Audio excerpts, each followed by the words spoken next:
সবাইকে নমস্কার জানিয়ে তোমাদের কাছাকাছি আরেকটি ব্লগে সবাইকে স্বাগত জানাই।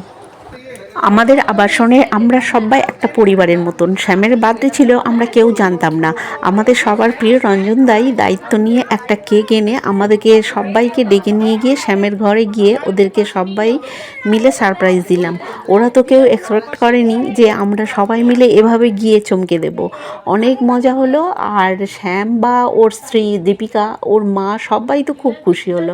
আমাদের বাচ্চা পার্টি কিন্তু সব সময় আগে রেডি হয়ে থাকে। ওরা তো অপেক্ষা করছিল কেক কাটার জন্য। সুন্দরভাবে কেক কাটিং হলো। Happy birthday to you, happy birthday to you, happy birthday dear Shyam, happy birthday to uncle Shyam, happy birthday uncle Shyam, টিনটিনের আঙ্কেল শ্যাম, ওর আঙ্কেল শ্যাম, গুড। ও মা গো, ও রেডি।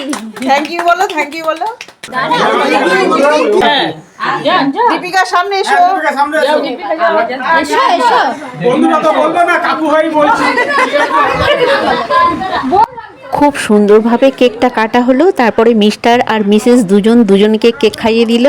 আর এই সুন্দর মুহূর্তটাকে ক্যামেরাবন্দি করলাম। আর এরপর যা হলো, শ্যাম তো প্রস্তুত ছিল না একদম। অর্ঘ্য আর রক্তিম দুজন মিলে কেকটাকে ক্রিম বানিয়ে শ্যামকে মাখাতে শুরু করলো। আর ও বেচারা দাঁড়িয়ে দাঁড়িয়ে মেকআপটা নিতে থাকলো। আর সবাই তো খুব মজা করলাম।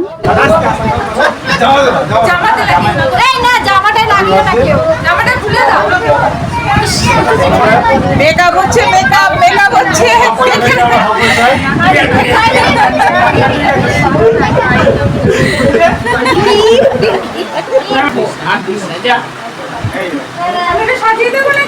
বার্থডে বয় ভেবেছে ইন্দ্রাণী ওকে খাওয়াতে যাচ্ছে, তাই গালটা হাঁ করেছে।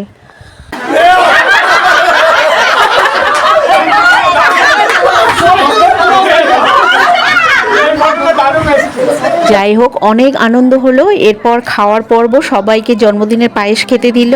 আর আমাদের পুরনো অভ্যাস বশত আমরা পায়েসের একটা সুন্দর ফটো তুলে ক্যামেরাবন্দি করলাম।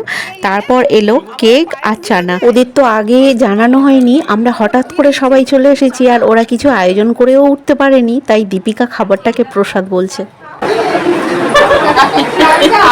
প্রসাদই দিচ্ছি, এক ধরনের ঘুগনি প্রসাদ।